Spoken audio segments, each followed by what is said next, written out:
Sir, are you? Reddit? I called the, He hasn't seen them. I don't know who's on there or not. I called the, city of Charlottesville. No, budget work, It's done. Just playing.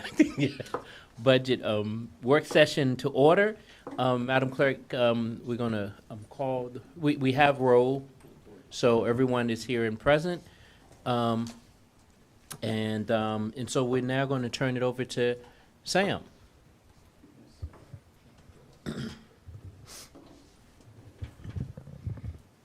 So on Tuesday night, I presented the proposed budget for FY '26, roughly $264 million. The goal that I set for myself was to ensure that the budget reflects each of you by ensuring that your priorities can be found throughout the budget. I believe I accomplished that, and I do consider that this to be a good budget. Tonight, we start with the unpacking of the proposed budget. So over a series of work sessions, the goal will be to help you understand what's in it, what's not in it, and have further discussions about that, giving you the opportunity to consider what other things that you would like to talk about along the way. But we do look forward to answering your questions and providing any clarity. And Ms. Hamill is going to do her normal thing of walking you through a series of slides, and then we'll be happy to talk about whatever you'd like in regards to revenues and expenditures this evening. Thank you.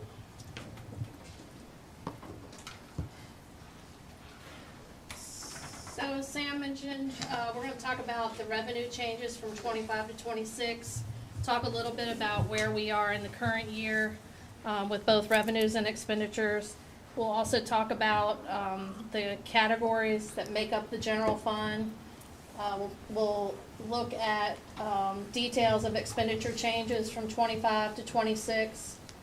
We'll look at tax rates, some highlights of what's in the budget, an update on the year-end surplus, and then we will revisit some important dates for the work sessions and public hearings and things of that nature. I will remind anybody at home or anybody who's here, all of the online budget book can be found at www.charlottesville.gov/budget. There's an online budget book with all the details that we'll be discussing throughout all of the work sessions. So we'll jump right in to the revenues to look at what has changed. Also look at some of the revisions for this year as well. You'll notice that here on this screen, this is for the local taxes.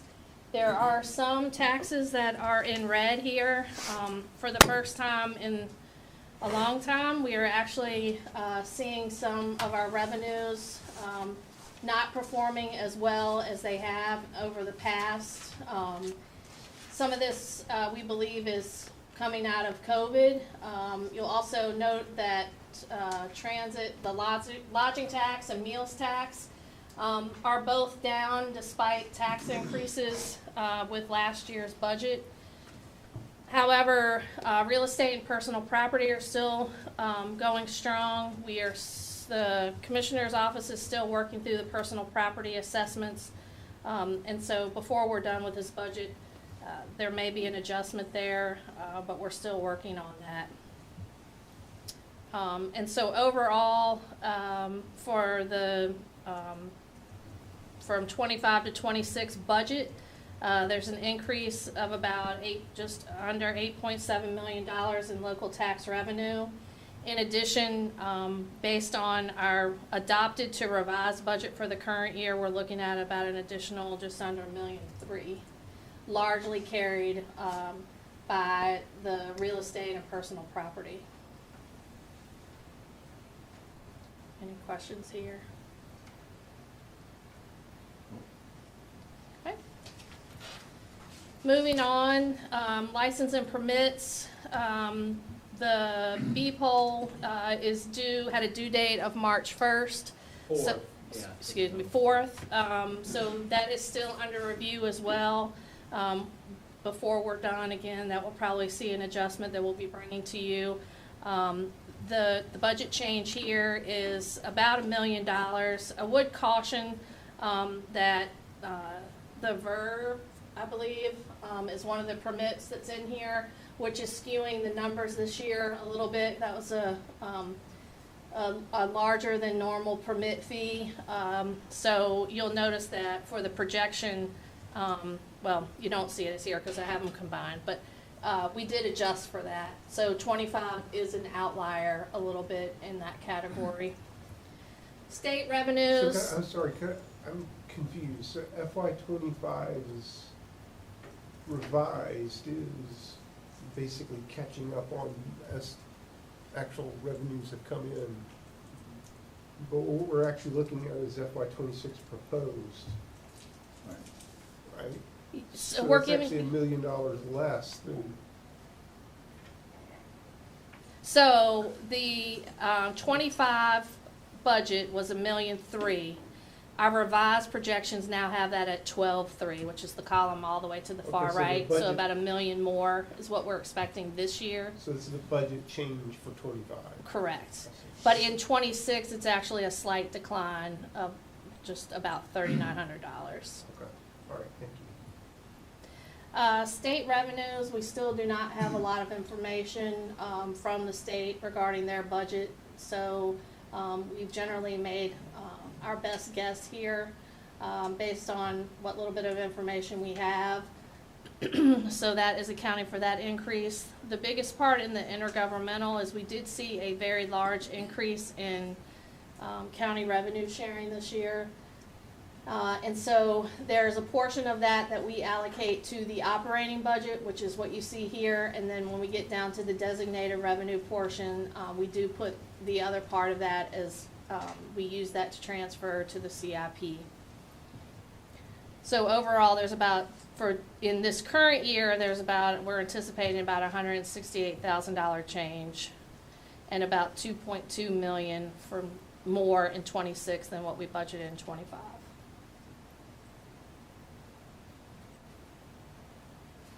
Charges for services, no real change here. We talked Tuesday night about the waste disposal fees. Right now, this budget assumes no change there. So there's really no change from there. The landfill reserve, that is a reserve that we've had for a number of years. We're actually using that reserve to buy down our cost share for the post-closure fees related to the Ivy landfill. Miscellaneous revenues, we are seeing or anticipating a slight decrease in interest income. And so that is reflected in the 26 budget. We did make a change with how we're handling rent this year. As you know, we've had several meetings and renewed several leases for city-owned properties, but we have not really caught up with a budget for maintaining those lease properties when they're things. So this year, we have diverted some of that rent to our facilities repair fund, excuse me, to help create some additional funds for maintenance on that. So that accounts for the slight decrease there. And then the designated revenues at the bottom, this is our other portion of meals tax. This follows our 1% or the equivalent of 1 cent of our meals tax that gets transferred to the debt service fund. The county revenue sharing, that portion that goes to the CIP, which you can see we're increasing that transfer about $500,000 this year. Facilities repairs remaining about the same, and then the school contracted services are going up just a little over $400,000. So overall, from 25 budget, adopted budget to the 26 proposed budget, those revenue changes account for about 12.5 million, or an increase of 4.97%. And our revised numbers for 25, we are looking at about just under $2.5 million revenue surplus based on these current projections for 25. You said revenue surplus, you just mean surplus? And Just- we're anticipating that much more revenue collections than what we actually budgeted. But that doesn't necessarily mean the surplus. It contributes to it, but we don't know what the offsetting expenditure side looks like, so, but it is a part of the equation for the surplus, for sure. Any questions on that before we move forward? I don't think there's anything really new there.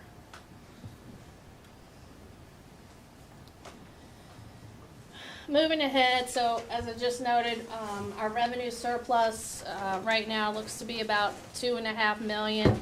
I meant to go back earlier today to see what that number looked like when we were having this meeting last year. I know in April, we were anticipating, I believe it was about $13 million revenue surplus at this similar time. Our revenues, our projections are, getting closer to the actuals, and also with the declines, we are not anticipating, the revenue surplus that we've seen over the last few years. This is a picture, a snapshot of our second quarter financial report. This is also part of our Budget Explorer that's on the budget webpage. This represents general fund expenditures in the current year through December. And you'll notice that about halfway through the year on the expenditure side, we're about 58% spent. It's hard to sort of gauge expenditures because there are many things that are very cyclical. For example, Parks and Rec spends a lot of their money towards the end of the fiscal year. A lot of transfers and different things happen here. But it looks to me, or we look as if we are tracking pretty closely to the expenditure budget. That being said, we still have another quarter to go, and we'll see how it goes. That 8% is basically 1 month, right? 8% of, 58% versus 50% that you would oh, expect. correct, yes. And that at some point, you look at, okay, some things may have been paid for that haven't happened yet, and some things have happened yet but haven't been paid for, and it's kind of in the wash. Correct, yes. And you can see at the bottom the trend of the last 4 years of where we've been tracking at this same time. Excuse me. So to answer your surplus question, I mean, anything that's not spent on this side adds to the surplus. Any additional revenues collected add to the surplus.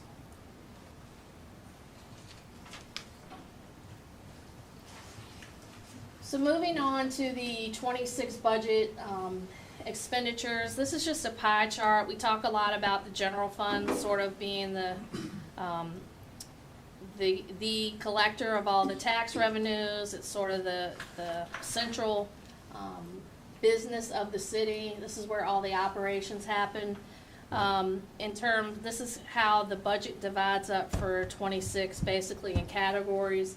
You'll note that the school contribution makes up about 29% of the total budget. Your debt service payment is around 4% at this point. Public safety is about 23%, and then it varies with the other sort of categories to get us to the total general fund budget.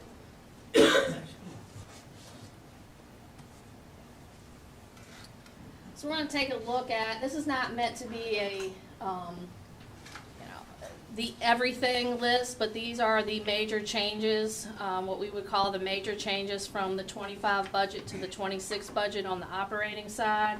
As you know from the work sessions and conversations we've had with the school board, the city's contribution to schools this year is going up $4.9 million.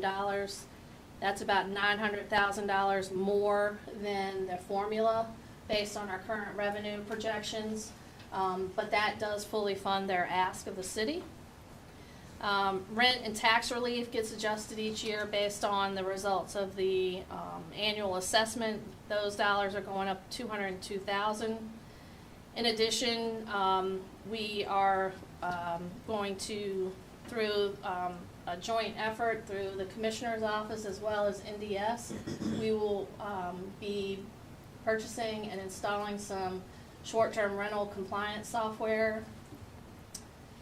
We're fully operationalizing, well, not, excuse me, we are operationalizing part of the Safe Routes to School position. That is a grant-funded position, has been funded for many years, and the match has historically basically been covered from vacancy savings. We know now that grant is going to probably not be renewed or will go away in '27, and so we are budgeting half the salary this year, and we'll pick up the rest next year when that grant goes away. Not go away. So, just to be clear, because you'd be mad about that. We're not losing the grant, we're not able to pay the salary out of the grant. So Okay. that's the change. So we'll still get the grant, it just won't be eligible, that eligible use is the difference. Okay. Is it just out of curiosity, is it a federal or state grant? or- It's VDOT. VDOT. Chrissy, for the second bullet, the short-term rental compliance software, do we anticipate with this new software, we'll be able to get additional revenue because we can identify, Mr. Todd, you Commissioner? want to talk about it? I'm sorry, I was responding to Granicus? communications director. Oh, yeah. Your projection on ease of use and can we get more money collected and?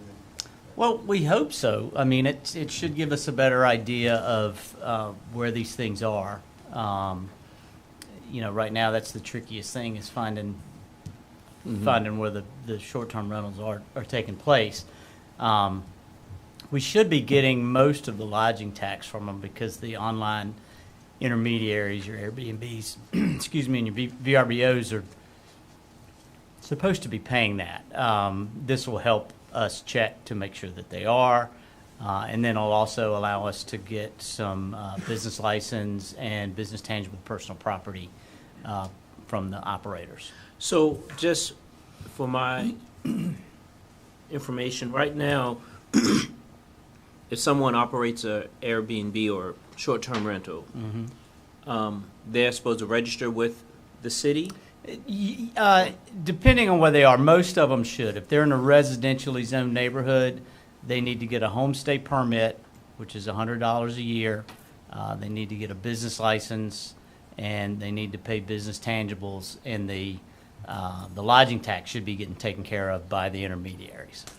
Right, but if they don't, then, I mean, a lot of people just may be not knowing that they have to do it, and so this software will allow us to maybe help identify. That's correct. That's what we're looking for. It's going to help, you know, it may help NDS more than it helps us because they're the ones responsible for the homestay permits. And so this will give those folks a leg up on finding out where this is taking place. Right now, they operate just because of staffing and other issues, operate on a complaint basis. This will hopefully allow them to be a little more proactive. Okay, thank you.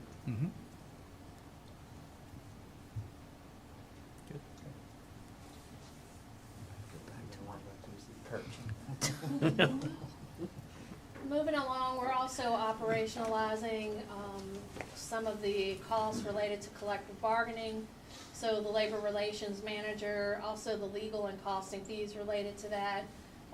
Previously, council, when we first started talking about collective bargaining, there were some one-time dollars that were set aside for that. And those are going to probably be exhausted by the end of this year, and so we are adding those to the budget.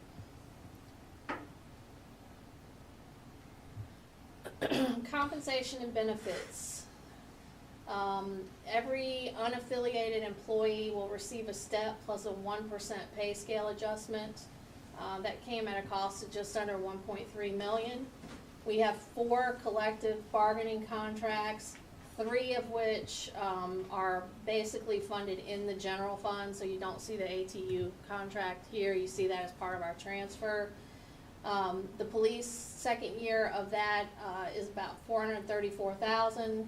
The fire is $826,000, and then the labor and trades, which was just completed and will take effect July 1. That's $1,008,000. And that involved placing everybody in a pay scale, and the other terms of the contract. So, the total of those, was also, you may recall, last year as part of the budget process, we were in the midst of negotiating, those 3 contracts, as well as implementing our class and comp. And so, what we did was, as part of the budget, we allocated a lump sum pot of money. It was about $6.2 million to cover all of those. Once everything was said and done, we had about $1.7 million that was not allocated for that. And that is basically, the 6.2 was part of the base budget, and so that was basically a prepayment on the increases for this year. Additionally, we've been talking now for several years about vacancy savings and the impact it's been having on our surplus. Last year was about $6 million. The year before that, I believe, was $7 million. We've taken a bigger slice of that pie this year. We're taking a different tactic to make sure to try to better manage that. So we are taking off $5 million off the top as part of our vacancy savings that we are budgeting for '26. Say that again, 5 million? Mm-hmm. So last year, previously we were budgeting. I see 3 million. That's the change. Oh, okay. So this Oh, year we okay. budgeted $2 million, and then we've increased that to $5 million for '26. In my tenure here, we budgeted a vacancy savings of $250,000, and then we thought we were being really aggressive. We bumped that to $500,000, and then we had bumped it to $1 million, and we had stayed there for a long time. But both with the addition of new positions, we've had a lot of just turnover, a lot of positions that were hard to fill for various reasons. We've had a lot of vacancy savings. We are seeing that turn around. We are filling positions. Positions are turning over. They're getting posted and filled faster. But this is something that we'll be tracking on a monthly basis for the city manager, and see how we do. Hopefully we do not want to continue to have vacancy savings be a contributing factor for a surplus. This budget, we also added several new positions, most of which were offset by eliminating or reclassing other vacant positions. So you'll see those listed here. There is a zoning inspector or urban forester for NDS. There are 2 positions for human resources. There is a FOIA and public records officer for the police department. That's a civilian position. We are reclassing a position in communications from the communications specialist to an assistant director. There's an admin assistant being added to the city manager's office. And then we are adding a city staffed concrete crew of 5 to help with that work. And so all of the positions, I believe, except for the zoning position, were all offset by elimination or reclassification of other existing vacant positions. So the FOIA position, I know that, Madam Clerk, you had a FOIA position. Is it enough work now to have a FOIA for, I don't know if you're planning to hire one for local government and police? So for '25, that position is actually moving from the clerk's office to the city attorney's office, the FOIA position, and then police will have their own. Oh, okay. I could add to that. Come on down. Let's make it. FOIA requests for the police department are currently being handled by a sworn officer, so this would be actually giving that person the opportunity to do their other job. Yeah, yeah. But there is enough work. We actually have FOIA separated out for general requests and police requests, so there are 2 separate request types. How many FOIA requests do we get, and how does that compare to, say, 3 or 4 years ago? I don't have the numbers, but it's a lot, and it's actually started to pick back up with the numbers. We had a lull for a minute, and now they're starting to pick back up. I have seen that pick up a little bit too, just Yeah. in the emails a little bit, but I don't, Well, I can say, in conversations with the chief, the current staff person who's managing FOIA, I think we're saying is using 83% of his time Yeah. or so. Yeah. So currently, there's a sergeant, or the sergeant in internal affairs handles our internal FOIA requests. Like the manager said, 83% of his time is done doing FOIA, so he can't do the internal affairs work. Most of that is from law firms, car accidents or vehicle accidents. Just to kind of put it in perspective, an officer shows up to a vehicle accident, their body camera's on. They are FOIAing all of that body camera footage for their cases, civil litigation, whatever the case may be, and the redactions involved because of personal information that is spoken about while on the scene, reading social security numbers, talking about date of birth, all that very private information has to be redacted, and it's it's a lot of work. It's a lawyer's fault. I didn't say that, sir. I know that we're looking to find somebody who can review the school's speed camera tickets. Is that is that time now freed up once the FOIA officer is hired, that police officer could then be the one to review those, or is it a different department? That would fall under traffic. That would just allow this sergeant to go back to doing the internal affairs work stuff, working with the PCOB, executive director, different audits that we are mandated from our accreditation standpoint that we have to do, all of that stuff. The speed camera issue is more of it's a separate thing, but we're going to do more of a pilot and kind of see what that looks like. We know what other jurisdictions have seen, but what you're talking about is the state code that requires every ticket that goes out be reviewed by a sworn police officer and signed off on, which is, that's the law. So it's a lot of work. But we don't know what we don't know yet. So we're going to pilot that, see what it looks like before we do that ask. Thanks.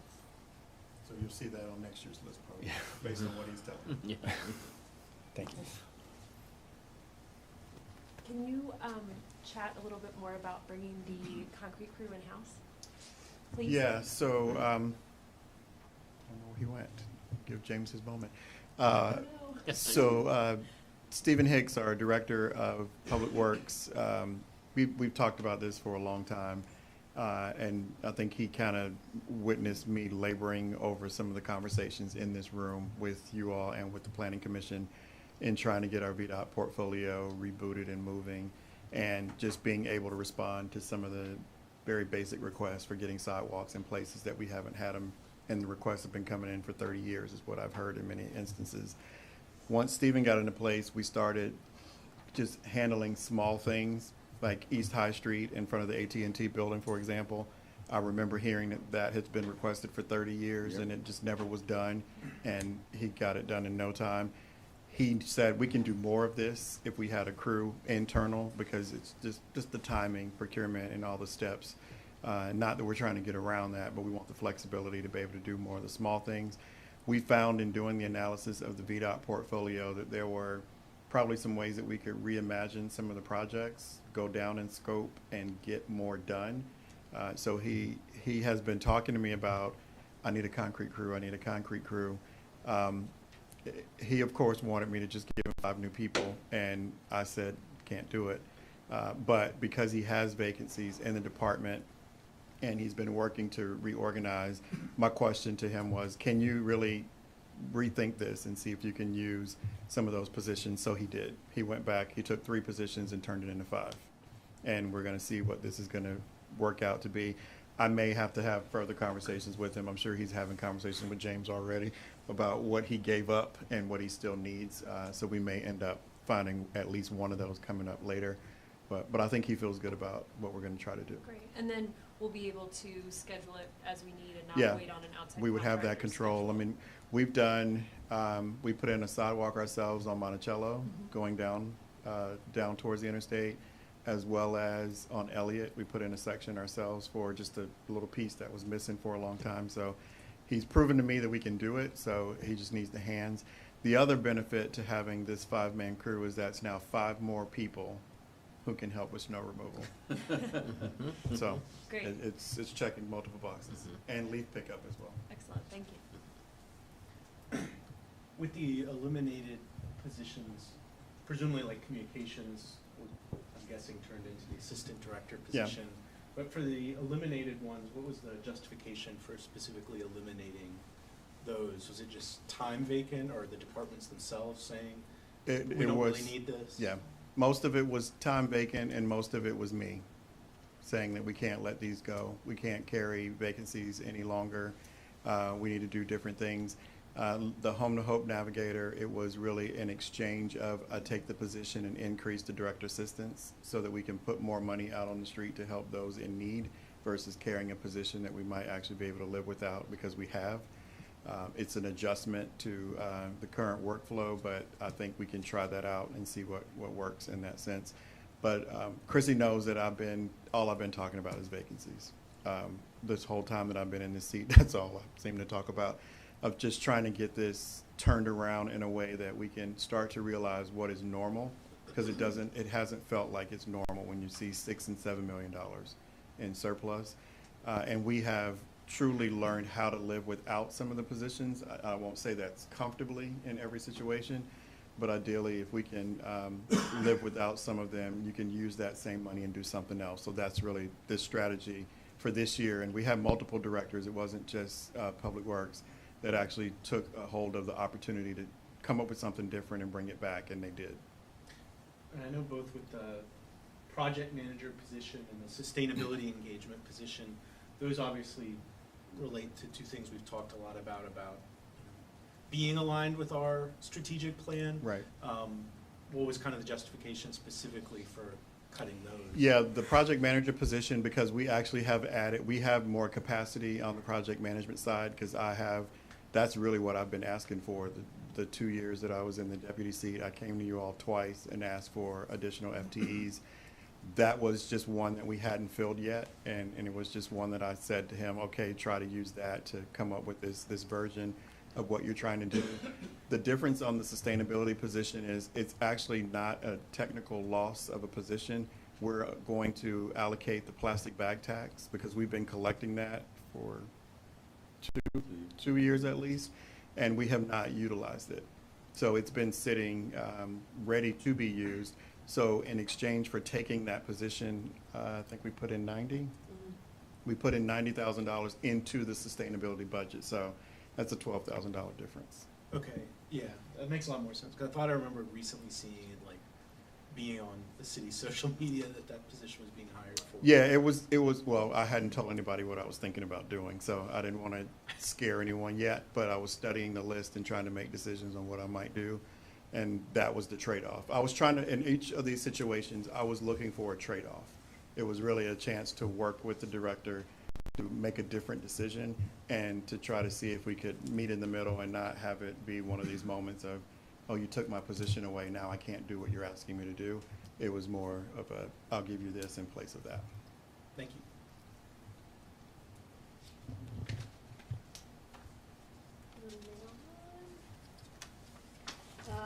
Contributions to outside agencies and nonprofits. Again, this is just sort of a list of some of the major changes.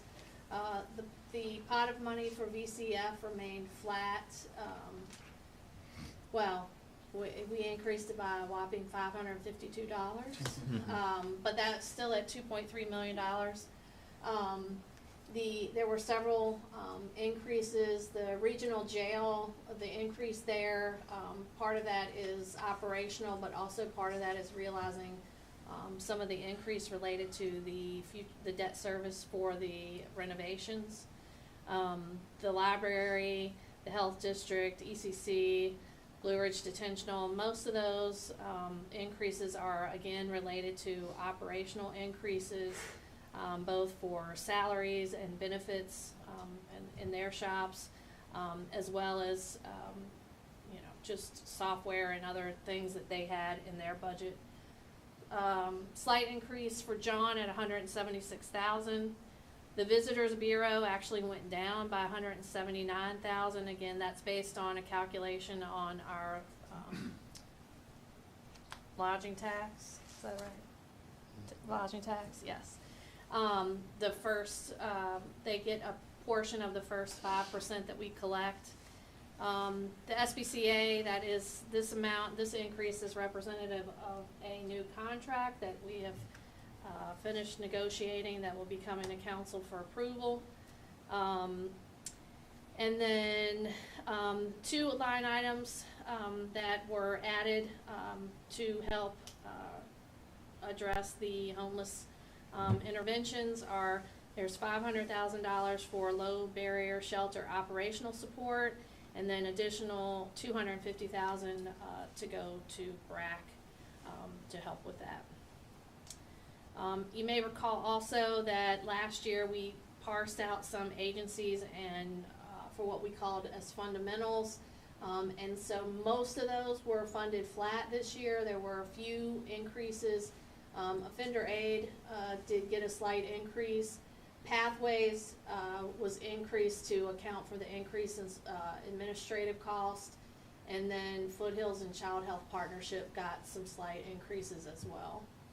And next week at our work session, we'll be talking about the Vibrant Community process, the HOPS process, and we'll be talking about these contributions in more detail.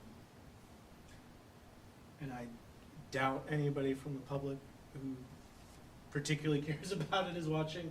But if anyone is, with that new SPCA contract, that for the first time includes board seats with representatives from Charlottesville and Albemarle government, correct? Right, one each. Which is obviously a pretty significant change in terms of accountability.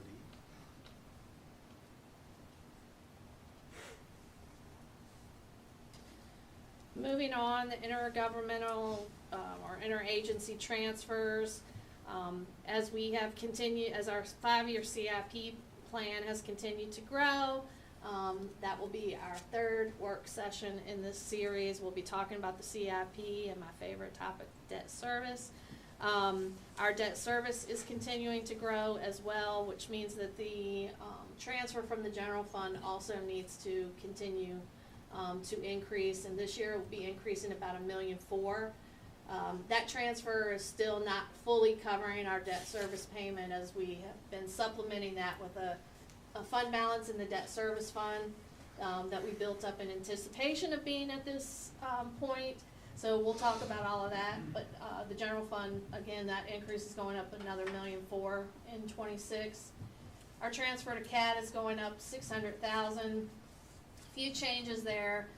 They added 8 FTEs, 8 drivers in '25. Most of that was funded with a lump sum money at the end of our budget process in '25, but those positions were added this year with they show as an increase from '25 to '26, excuse me. So they are still in the process of being hired. We also are adding in '26 one new transit mechanic, and then this '26 budget will be the first time we will realize a full year of the ATU contract, and that's at just under $1.4 million for '26. In addition, our transfer to human services is going up about $500,000. That includes. Ask a quick question, I'm sorry. Sure. So the request that some people have made about doing 8 more FTEs to CAT for this coming FY '26, I think what you told me the other day was that you'd had challenges onboarding, finding and onboarding 8 From last year. from last year. And so you're not optimistic about doing that for this coming year, which is why you've not included it in your budget. Right, and in addition to that, I mean, we have a $500,000, $600,000 increase without adding really but one position. And that is because we're recognizing no more federal money to help suppress what our local contribution is. So our contribution locally to transportation went up just because, and the county went up as well. So we have increases already to absorb. Adding positions would cause us to have to absorb even more. So that was the basis for it, to not push that issue right now and give us another year, especially in this uncertain period that we're in. I guess I'm not understanding how last budget we included the funding for the 8 drivers. How I'm not understanding how that becomes an increase this year.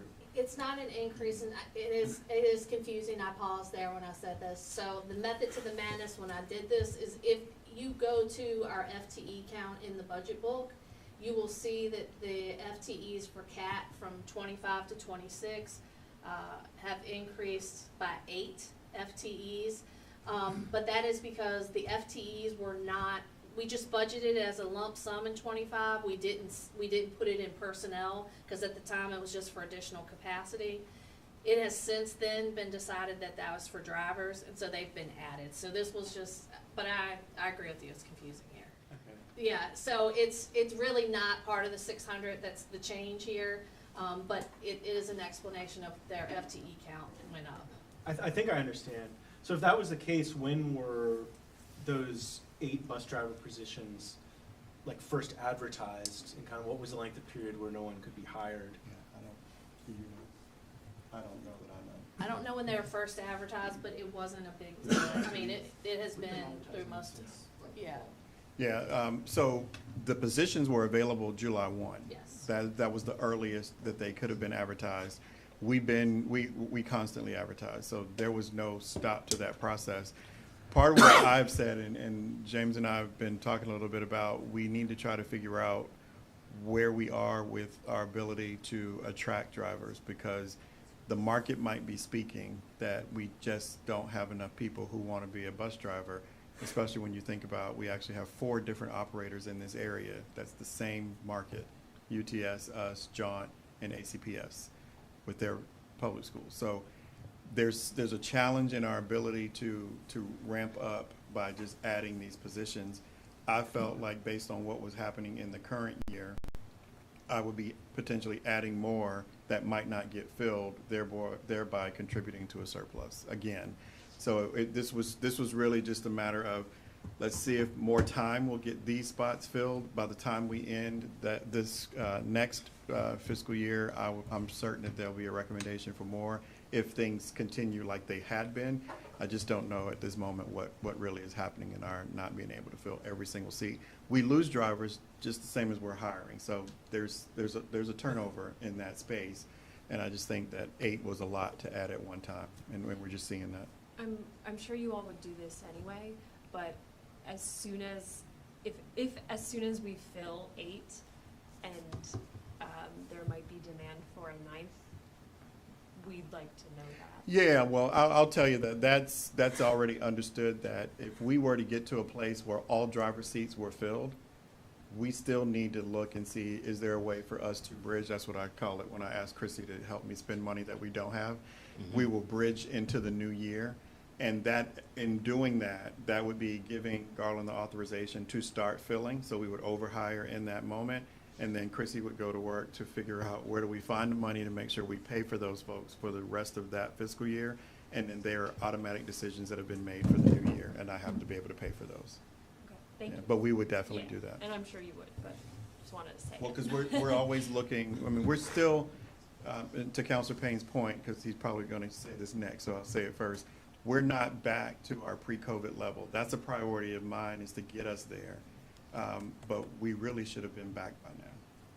We really should be going past that at this point. And it just really does seem like that the market might be speaking to us on how many people want to drive buses. No, I think I understand, even though you didn't classify that money as drivers. Sure. You never had full capacity, so you were just continuously advertising. But you're right, my concern is just what investment do we need to make to just Yeah. get back to pre-pandemic baseline? Because we've had all this talk about, oh, we're gonna improve the system, and we're not even where we were in 2018. Right, I mean, just the fact that we don't have Sunday service still just sticks out to me as one of those things that I regret.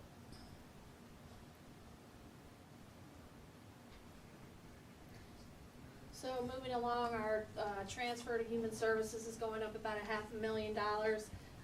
Part of that is the anchor team that council approved in the 25 budget. That is the part of that, pathways, and then also just local matches to the mini grants that funnel in through that department. Social services, there was a position added there that is making up part of that $200,000 increase.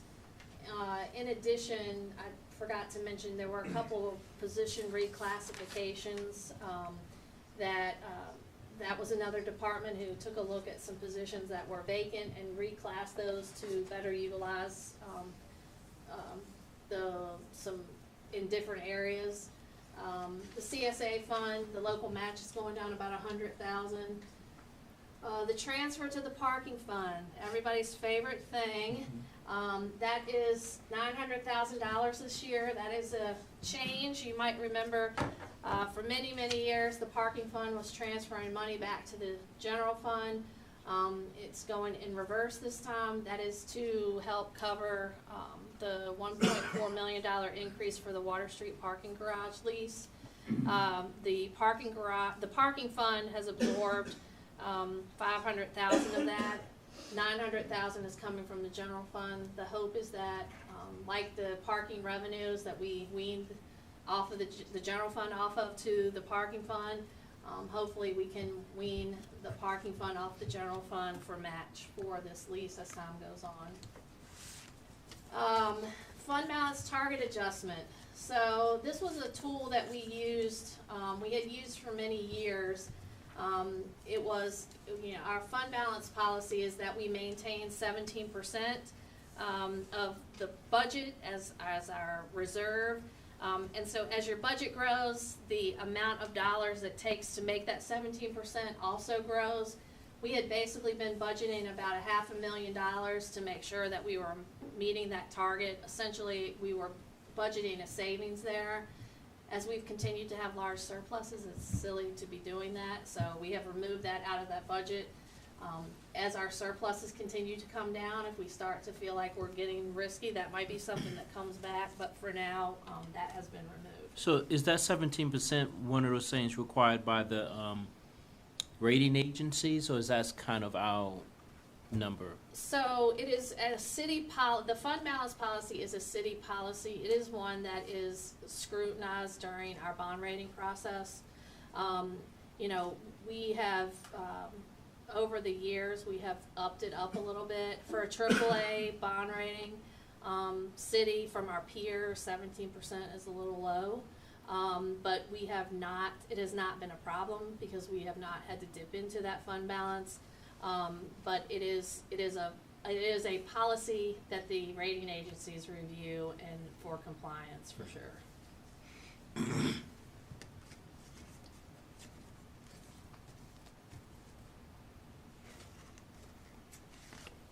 And so then, just in general, some of the other changes, we took a look at Parks and Rec. As you know, they utilize a lot of temporary, seasonal workers. They had been budgeting many of those programs at 100% capacity.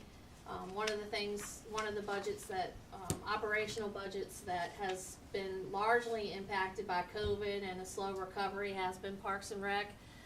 So each year we have continued to look at the temporary salary budget and adjust accordingly. So that was reduced about $217,000. Information technology, the computer and infrastructure replacement, that account went down because we have a fund balance in that fund that we think is sufficient for next year, so we did not fund that. Vehicle repairs and maintenance are going up. That's an increase. Just generally contractual increases. Most of those, or a lot of those, are driven by annual increases that are related to the CPI and other things. They're citywide across departments, going up about $323,000. Utilities are very similar. The rent for sort of outside spaces that we're paying is going up. Council Strategic Initiatives Fund. This was a recommendation of the city manager. This will bump up your strategic fund up to $500,000. Do you want to talk about that? I think I told you, but ultimately you're contributing to the surplus that you're mad about us having. So we're going to spend it going forward. Ideally, what the plan is that by increasing this amount, I made the decision to increase it based on what it has felt like in the past couple of years when we have requests that come in off cycle. And instead of trying to define an off-cycle process, which I really didn't want to do, because I would really like to have as many of the folks who come to the city to request to come through our competitive rounds on the cycle that we have so that we can manage it to the best of our ability. What this will now do is it will allow me to receive requests that are outside of those competitive cycles, bring them to you, and allow you to actually take that moment to determine, is this worthy of an allocation from that fund that is available as a flexible fund for that purpose. And I have, I believe the number is 7 of those requests right now. It far exceeds $500,000. So as putting the pressure on you is what I know it is. But the goal would be is wherever I feel comfortable making a recommendation, I will make that, because in each of these instances, I will have had a conversation myself, or one of the deputies will have met with these parties to find out what is going on. We will steer them to the competitive process for going forward if there's a need to do so. But there are a couple of them that are not. They're emergency situations that other factors are at play. And the thought would be for you to have that flexibility to be able to help make that determination, because we don't have an external committee to review, and not wanting to give that as a new item for staff to try to figure out, because in some cases, we know that you're familiar with these organizations too.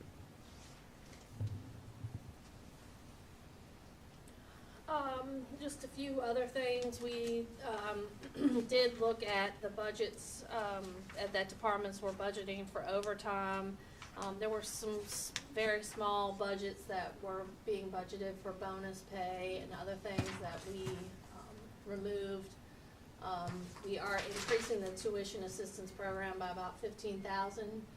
We're also launching a new employee engagement program. And then there was an increase in our workers' comp premiums. Can you talk about what the employee engagement program is? So we used to, do you want to talk about it? Sure. Come on. So Jason has been leading this charge for me, so I'll let him do that. Sure. So prior to COVID, the city had a sort of peer recognition program where employees could nominate their coworkers or teams around the city for extraordinary work that they were doing.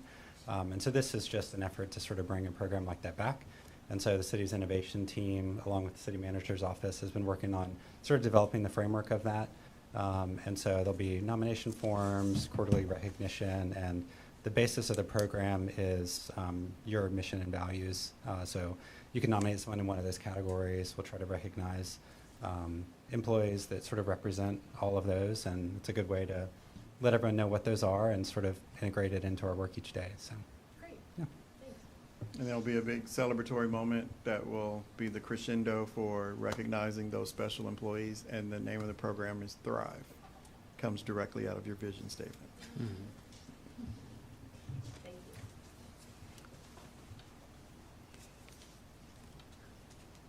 So moving on down, we do have some designated expenditures within the general fund. This was a term that goes back for several years, and basically these are called designated because there are certain parts of revenue that we collect that are designated for these specific purposes. So as I mentioned, the revenue sharing, there's a portion of that we transfer to the capital projects fund. Our transfer to capital projects overall is going up about $500,000 in '26. The contracted services for building maintenance and pupil transportation, which are both contracts that the city schools pay the city for. The pupil transportation budget is going down a little bit. That is largely attributed to the fact that there was a position that was a city position that has been absorbed as a city school employee, which accounts for that reduction. The building maintenance contract, the biggest part of that increase is related to the labor and trades or Teamsters contract negotiation that goes into effect July 1. And then finally, the transfer to debt service for the meals tax portion, that is actually going down in '26, and that is representative of our reduced projections for meals tax overall. So all of this, to match the additional revenues, this is how we will be spending the additional $12.5 million in the general fund for '26. Quick question, so transfer to capital improvement program fund, is that the same thing as a CIP? It is. Okay. Yes, and then the mall vendor fees, that is for the cafe permits, and those fees the council designated, to go into the mall infrastructure account, and that had been budgeted at $78,000 for a while, and we've actually been collecting closer to $100,000, so that's the reason for that increase. Any questions on any of that?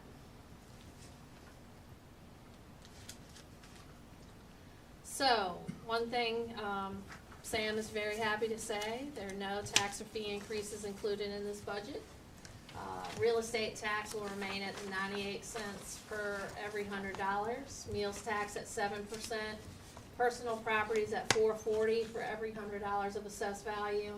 And transient or lodging tax will remain at 9%.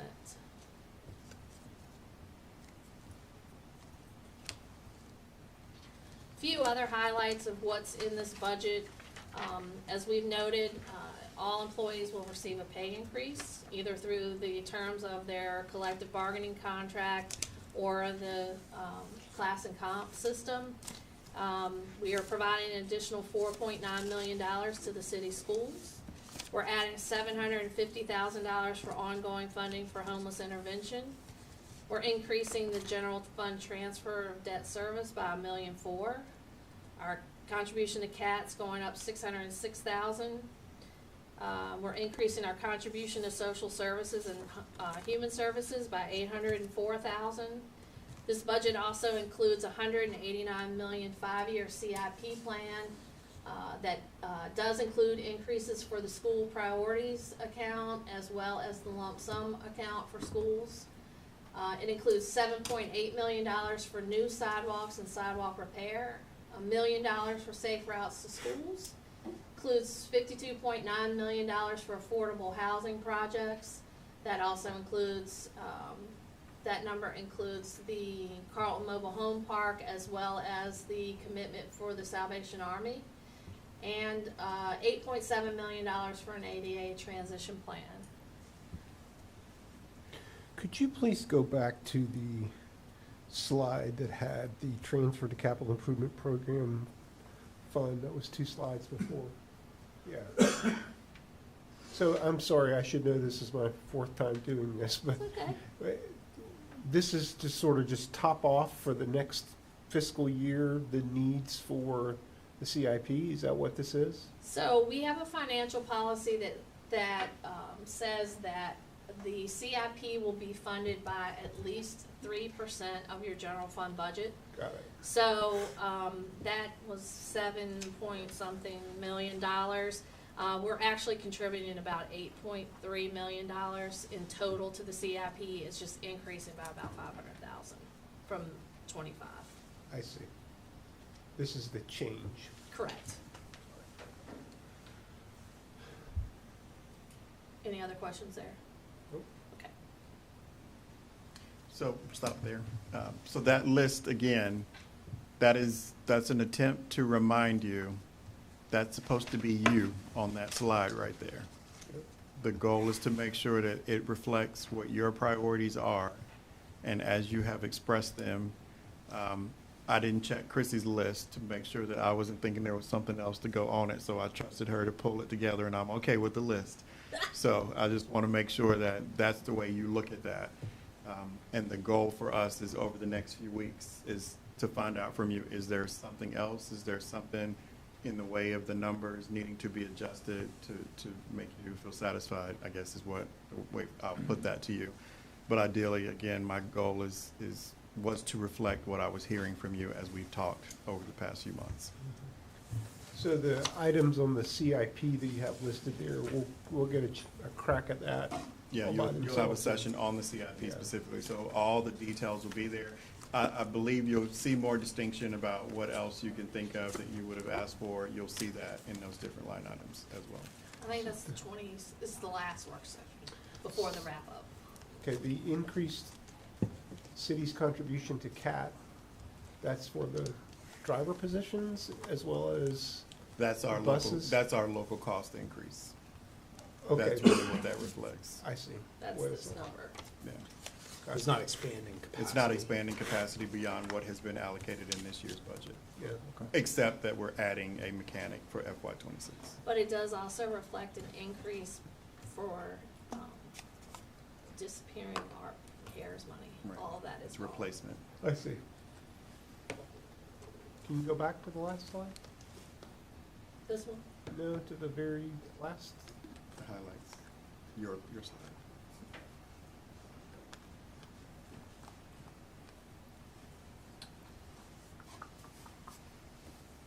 Increases the city's contribution to social services and human services. Is that, we're gonna see that when we talk about the VCF? Those are our local match contributions, Okay. for both of those funds. So social services, is basically, grant matches as well as a new position.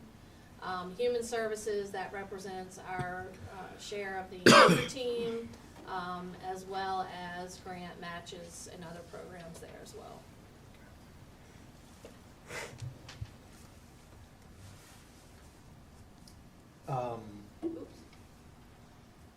If I really wanted to be ambitious, I say we should earmark our affordable housing commitment to inflation, but I know we won't get. I'll agree with you, that's ambitious. But I would say, I guess maybe we'll get to it with the surplus, but I do think, and I know that there are operational considerations going on, but I think being able to have a commitment to funding actually building out a permanent year-round homeless shelter is still a top priority for me. And again, maybe that's coming in the surplus and not, our general fund, but that still jumps out something to me that's really big. Maybe we're just not in a position to do it with CAT, but I'm also really concerned that in terms of council preparing to fund what's necessary to expand CAT, it seems like we haven't grappled with how expensive and transformative that's gonna be. Certainly, even just to get to pre-pandemic service, much less the regional transit vision plan. And so I feel like there's still a lot more work to do to actually make that a priority that we're funding in practice. I just feel like we haven't gotten there yet. And as always, maybe this is the surplus portion that's going to that kind of unallocated section of the CIP, but something that ensures flexibility throughout the year in terms of land acquisition for affordable housing is also something that I think is very important, which maybe is taken care of, but I'm not quite completely satisfied. Sure. I expected you to bring that up. I'll say that, yes, I agree with you. I agree with your observations on CAT. There's still some work to do there, and I think that's what we know that our focus is on that and trying to figure out, as I said, what really is happening in our not having that moment of getting all the positions filled at one time. We really just haven't had that in a while. So there's some things to figure out, and we're going to keep working on that. And just to better manage the moment of, yes, we're going to lose a driver or two, and it shouldn't set us back. And if there's something off there, and I think that's what we're going to look at. Yeah, I mean, the number for affordable housing could be exponentially more based on our need. We all know that. As I said, we're the second most expensive real estate market outside of DC. That means that number technically could probably be 4 or 5 times that and still not solve our problem. And then the last part of the ability to have that flexible acquisition, if we aren't forced to use all of the surplus, we should have a sufficient amount. That was always the intention that I had once I was told what the number was going to be, that there would be a good number left that we should just be able to allow ourselves to sit on and make it available whenever something came available. I do worry about that now. I absolutely am concerned about that, and I'm paying attention to all that happens, and the flow is daily at this point. Every day I hear something else that gives me a little lump and makes me a bit nervous. And the question is, what's going to land, and how does it actually land for what it is we're going to have to do? We're hearing from organizations that are being looked at right now, so it is happening here. And if they end up losing funds, we know they're gonna have to come and talk to us about what does that do to them. It will impact what we have expected of some of those agencies that Chrissy showed you on that list, what they can continue to do. The desire, I'm sure, is going to be that we would backfill that. So we're gonna need to be able to consider what we can do, what we will do, while at the same time, I have a team of staff who, some are worried about their jobs. Because if money starts to dry up from the feds and the state, that doesn't come in to us to support those various initiatives. It's only our local dollars that can do it. So there's real heartburn there. It's a real concern for what it could feel like, and it just looks like it's gonna be real. It's just how real is it gonna be? I definitely anticipate maybe almost next budget cycle, a flood of nonprofits. Very much so. That's absolutely what I would imagine our competitive round to feel like on everything that we do, that they will have realized the impacts and they'll line up, and we'll probably have double what we've been seeing as but we always had an increase over what we have available. Yeah. It'll probably be twice as much or more in some cases. And then again, our own issues, like I can't separate the fact that this is not excluding this organization. We're gonna have our own hits that we're gonna have to deal with.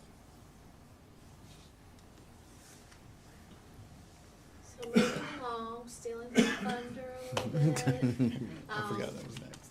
The year-end surplus, so we have heard lots of requests, lots of exciting, sort of fun, interesting, new things, new ways to spend.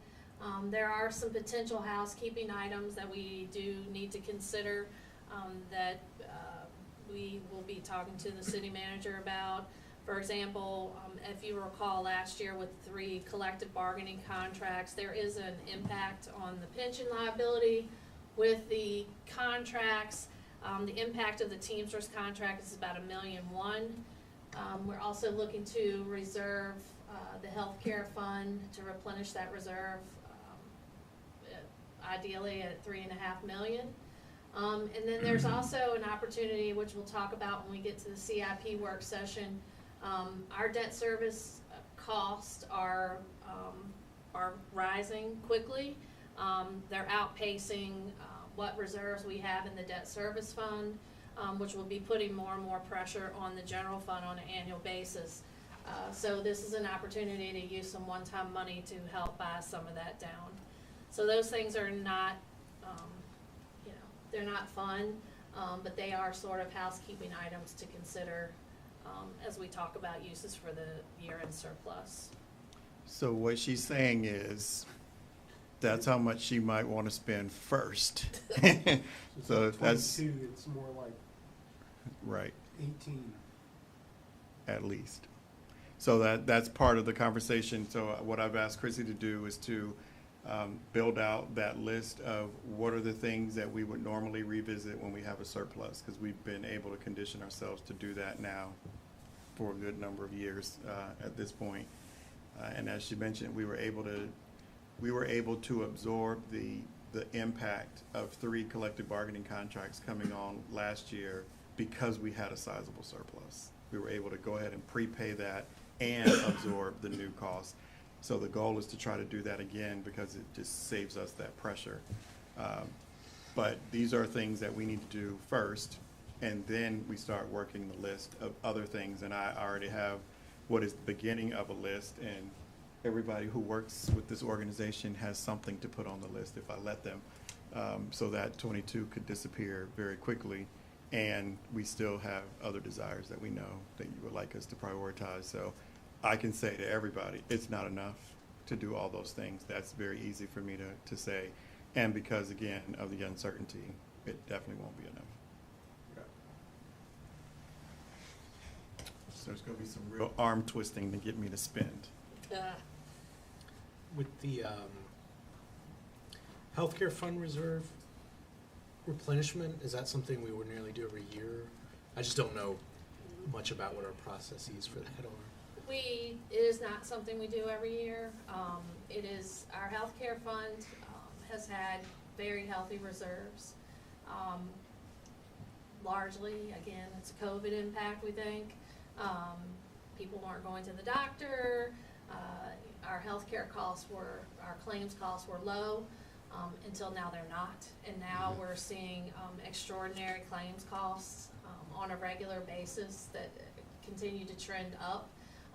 We're not an outlier in that, everybody's seeing that.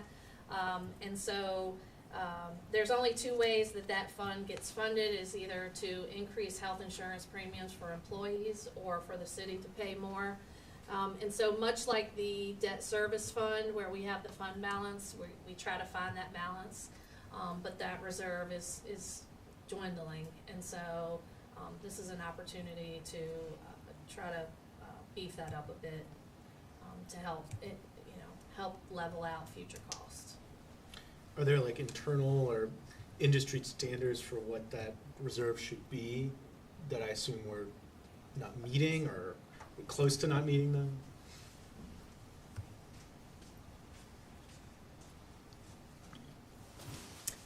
Yeah, so there are some industry standards, and the healthcare fund has, similar to the pension plan, who has an actuary to help. There's a consultant that helps us determine what those should be, and they typically recommend that they're about 30% of your annual claims cost.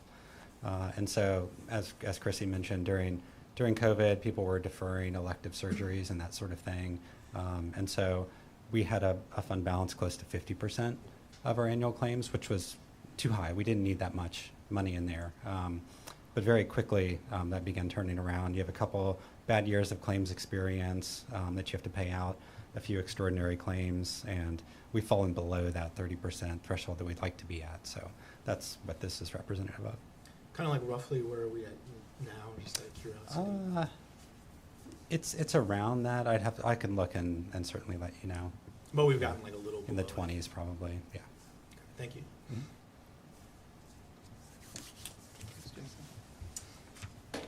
So, just a few reminders. Tonight was our first of 4 work sessions. Next week, we will be talking about nonprofit agencies. The 27th is the CIP. April 10th is sort of a wrap-up. We have a couple public hearings coming up. March 17th, we will have a public hearing on the tax rate, although there's no increase there. April 7th will be it's a sort of a second public hearing on both the tax rates and the budget. The formal public hearing on the budget we do as part of our community budget forum on March 20th. And then finally, just under the wire, you all will be adopting the final budget on April 14th. And that's a special meeting. Yes. Yes. Yes. I don't think I noticed that, yeah. Can I ask a question? So, work sessions, March 13th, 27th, April 10th, are those all start at 6? I believe so. Yeah. Say yes. Yes. I think I had them at 6.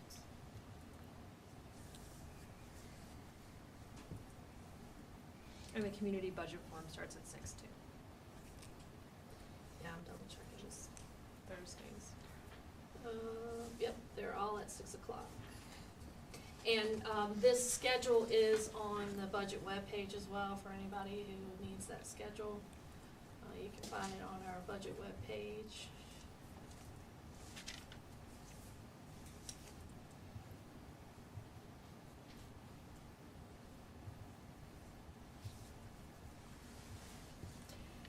But then the budget adoption is at 6:30.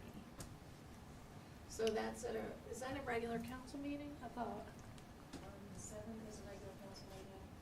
Yeah, Okay. it's not, it's a special meeting. I don't know why we have, I guess because that's our regular council meeting time. So April 7th is a council meeting, and then 14th is Special. standalone. Yes. What It'll- time you said? 6:30, 6:30. just to pass the budget.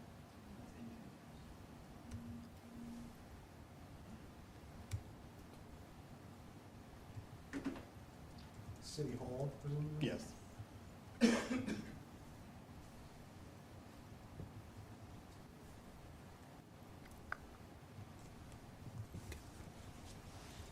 And just a reminder, if you go to this city's budget webpage, you you click the cover, that'll take you to our online budget book, which will provide you with all of the details of the budget.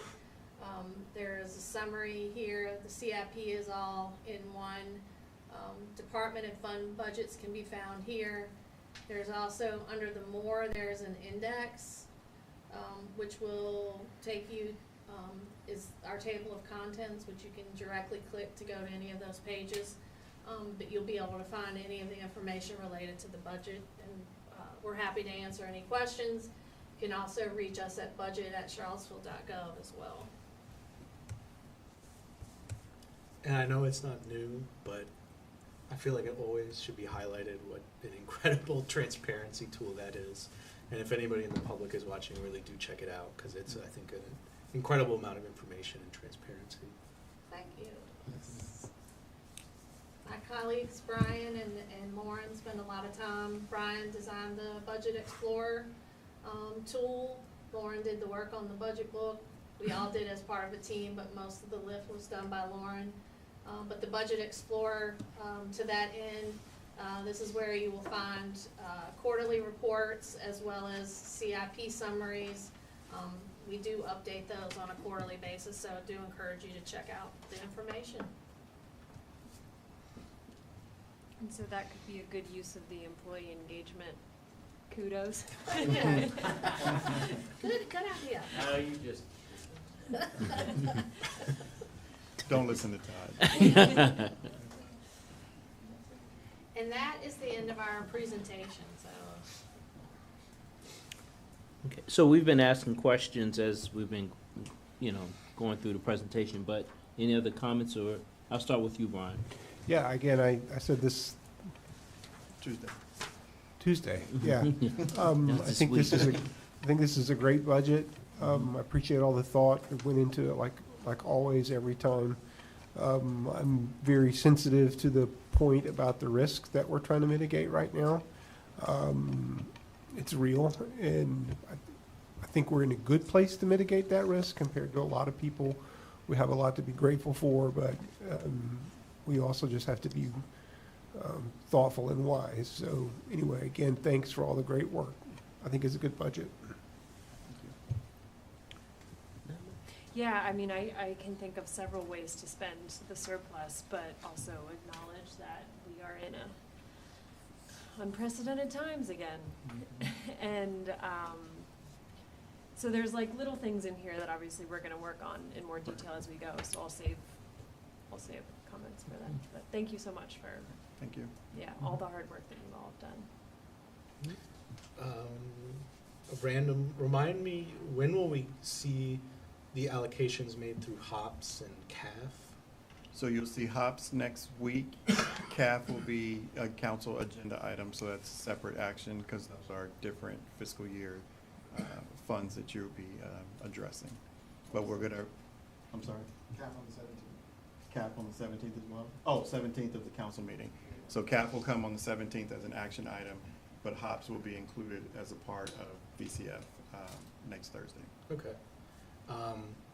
But yeah, I mean, I think, as others have said, I think a lot of, priorities were kind of front-loaded in terms of, engagement beforehand and are included in the budget, which is very good. There's still some, additional investments, I would like to see, as I outlined, in terms of funding for the homeless shelter, in addition to flexibility in terms of affordable housing acquisition.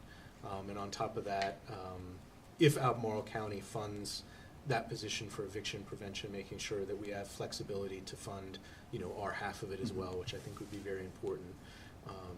But as others said, I think, most like really major priorities, have already been included in the budget. Lloyd? So, at various points in the last 6 months anyway, we have talked, I'm not quite sure how seriously or how committedly, about the notion of having somebody within city government whose job it is to be sort of the overseer or the protector of the mall. Yes. Is there anybody in this budget like that? There's no one in this budget like that, but that was on my, I shouldn't say was, Chris will get mad, is on the list for surplus. That was what my intention Okay. was to be able to bring forward more of the interventions that you all remember that I made to you back in October. As we were working through the budget and hearing all the feedback from the different departments for what was slowly evaporating in the space that we had. I shouldn't say slowly, quickly evaporating for what we had. I knew we had the surplus, so I started to determine what could go towards that. So to Councilor Payne's point, I have interpreted the surplus as the opportunity to get the things done that aren't in the budget. But with the uncertainty that's out of our hands, the question is, do we get all of it or not? Or to what degree do we get it? But I do have, the mall manager was still on the list, the homeless outreach team to actually have that ambassador presence on the mall. The chief and I have worked on a strategy for resources also to be allocated to the mall. There's a chance that maybe Parks and Rec could be supported in a way to do something else in support of more of activity on the mall. So I think we can do it. Again, it's going to just come down to how much of a hit do we take with the things that are being forced through the various changes that are going to be coming out of DC. Right. I mean, but it's on the list. I mean, the list will be all the things that we've talked about. Anything that's not in the budget is on that list today. Okay. Sorry, this might have been said. Are we getting do we get to see the wish list? Yeah, we'll get there. I mean, I don't want to get you excited about it yet. Well, yeah, I know. But I just wanted, upset. I'm trying to be disciplined as I aware. try to get you to be disciplined. But honestly, it's in all honesty, what I did was I said to Chrissy, as soon as we finished the budget, as soon as she got a little sleep, I said, I want you to now shift to what are the things that we normally do when we have a surplus, especially a surplus of size, that we would do to try to shore up the organization. So that's what she's working on. And the request was, I think I said next week. I think that's what I said, next week, and we will take a look at what that is. And I am right now building my own list. I haven't asked them yet. They're waiting. And they've already been making their own list to give me other things to go on it. And then we're going to sit down and start to work through it. But I'll definitely be sharing that with you, mainly because I'm going to be bringing it to you anyway to make the decisions on what we do and more or less highlight what we can't do. thank you. So I just had a couple of comments I concur with my colleagues. So if you can give me an idea of like when you started this process, I guess back in September, October, the whole budget process. August, August, okay. And how did the conversation? How does the process go when you go to different departments heads and ask for their priorities? Like, do they come to you with a long list and you? So how does that? How do you narrow down to determine? This is just curiosity It now. is so much fun, right? It is. You want to describe what you put together? It is so much fun. Some tell me it's not fun. No, I think It's work. we've done it differently every year. This year in particular, we provided an agenda to the departments. We start scheduling departmental meetings with the budget team, which includes the city manager, the deputy city managers, budget team. The departments, that's their time to shine. We gave them some things that we wanted them to cover. The first thing they do as part of the budget process is they submitted all their new requests. Along with their proposal for what we call discretionary, discretionary part of the budget. So we kind of split that up, non-discretionary being personnel and fixed costs, which come directly from the budget office. The discretionary pieces are the things that the departments have control over. They bring all that to the budget team. They go through that. They discuss their priorities, their wish lists, and then we deliberate. Once we come to sort of a come to truth moment where we look at, you know, we continue the budget team continues to work on the revenues. And then, we know what the expenses are, and then we figure out how much we have to pare back from there. And so that's when the priorities really start, coming into play in terms of, what is a nice to have versus what is an absolute, and, So that first wave, is it like any constraints, or is it like if you had your wish list, or do you go to them and say, you know, it's gonna be a tight year or whatever? We always send that message. It's always gonna be. We're always gonna say that. It's Yeah. a tight year, Yeah. don't send everything. But what we've tried to do, and it's my desire to get to more consistency so it doesn't have to change every year. I want them to predict what the process is gonna be like so they can just get ready and submit. But ideally, if we know based on revenue projections that things are gonna be less than, and the message that would be released would say something to the effect of, really prioritize, send a few things forward that you really, really feel like you want to be able to defend needing, but don't send the laundry list.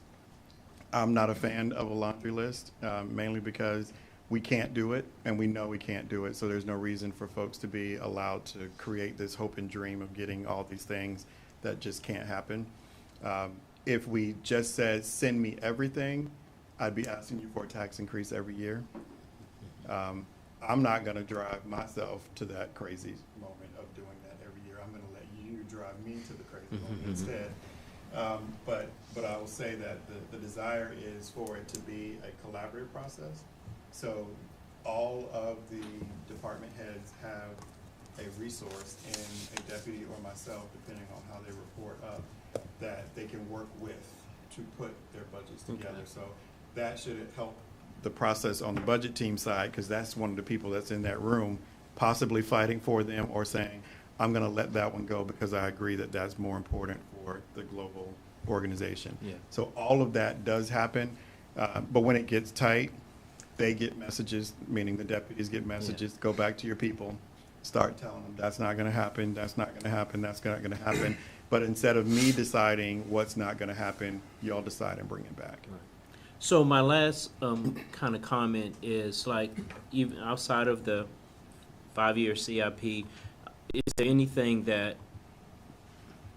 is kind of giving you need to keep we in a collaborative sense need to keep an eye on any trends or anything that we just kind of, it's okay now, but if it, you know, Washington. I mean, it is, I would say that is my answer right now. One, because it was Kevin's presentation as a part of the financial update. I had missed that there is consideration of changing the municipal tax bond. Yeah. If that happens, tax exemption goes away. Everything that we do gets more expensive. That's at least a 2% interest rate increase. For Everything that's in there. I mean, Yeah, for every yeah, at least. locality. I mean, Yeah, it's but not that's just everybody. Charlotte, So we all will suffer in that regard, and that For just new means borrowing, not- for new borrowing, yes. But that means that the dollar that we have accounted for there won't go that far. It's just not going to happen that way. It's going to be more expensive for us to be able to do that. That would force us to revisit our CIP for sure. With a red pen, I must say. Yeah. Oh, hopefully quickly, Mayor Wade's questions made me think. Do you know, like ballpark, what the amount of unfunded department requests was this year? So, this is seemingly an easy question, and this is one of our continuous process relook. And it's both a con and a pro of being online. Everybody went in and submitted their requests. We can tell you there was roughly about $6 million of new requests that were called new requests. There were also things that were put in their proposals in the electronic format that were increases. And then through our review, we just go in and we start changing, and we didn't track that piece. But there were at least about $6 million of new Okay, requests. so that Yeah. ballpark. Including yeah. personnel, there were some CIP requests in there, there were some, things that were given an opportunity for ARP consideration. So there was a lot, I mean, that wasn't just an operational increase, but it was about $6 million. And then, I'm sure I could find it if I wasn't lazy and I could find it like later. But like, is it known the amount of kind of unspent reserve accounts across departments that have existed for multiple years that have kind of just built up? So, interesting you ask about this. Within the departments themselves, there aren't any reserves. We have, most of our reserves, we've tapped out, to be quite honest with you. Beyond the sort of financial responsibility, best practice, like the healthcare fund, the debt service fund, we really don't have reserves. In the general fund, we have a citywide reserve account. You'll find that in the budget. It's about, I think, $700,000. That's a combination of money that gets paid in performance agreements that get paid to CETA for different projects. There's about $500,000 there that is discretion for things that come up as an emergency or off-cycle things. There's the council strategic initiatives account, which I would say is a reserve for council for one-time off-cycle kind of things. The CIP contingency is a reserve. That is all cash. Beyond that, we effectively, with ARP and CARES going away, we are seeing a decreased budget because we don't have those extra levers to pull anymore. And I know this one has been reallocated, but just using it as example, is that inclusive of accounts like the Strategic Investment Area Fund, where it was built up over years for a policy priority and maybe that priority changed? Is that inclusive of those kind of So that we don't funds? really, it does act like a reserve, but that is really a CIP account that has a balance, so you would see that like in the Budget Explorer. We have used that for different things, but that is there, yes. And I would say, even just using that example, so we have just recently hired a long-range planner, and in the reimagining of that fund, it's now a small area plan implementation fund that includes the strategic investment area. So just by having that staff person in place, we're now about to start spending that money. It won't be sitting like it has been, for sure. I just wonder if there's other funds in a similar situation. Yeah, I would say too that part of the work that we have to do to be responsible for just the management of taxpayer funds, part of what the departments experienced this time was me being a little nosier, going into their general fund budgets and asking more questions and making changes. We did make changes to budgets as proposed. And I think we know that there's a little bit more that we can probably do in the CIP itself, but it's not going to generate a lot of money. There'll be some things that can be shored up, and we're working on processes and procedures and making sure that we follow some consistency in that. But that's just all making sure that we're just following to the letter of the law that is issued in how to do it. But yeah, to Chrissy's point, I think we've found the nuggets. I used to call her money bags. I don't call her that anymore because she doesn't have any money in bags for me anymore. And I'll just end by saying I think we've absolutely been moving in the right direction, but just looking several years, the amount of vacancies, the amount of department requests that are unfunded. I don't know the right way to do it, but I wonder if, like at an internal process way, something could change in terms of how departments go through their own budget each year before it's kicked up to you. Because that, as we saw, that can be the difference between a tax rate increase or Sure. funding homeless services or not, Yeah. especially if it's just, there's these unquestioned vacancies or, expenditures that, we haven't re-examined in a long time. It is what we did this year. We did that. We literally did a number of things like that. And some of the things that were added to the budget were added because we took money in these other areas, combined it, and made that possible. That absolutely was done, and more of that to come. Other questions or comments? We'll be getting together weekly. Yep, every week. I think, Twice every other. yeah, I think this is a public hearing too, it's not? No, Okay. it's not. Any other, I don't see any public. yeah, yeah. Any other comments or, That's it. if not, may I get a motion to adjourn? So moved. So moved, thank you. All of, Second. in favor, say yes. Yes. Thank you. Yes. Yes.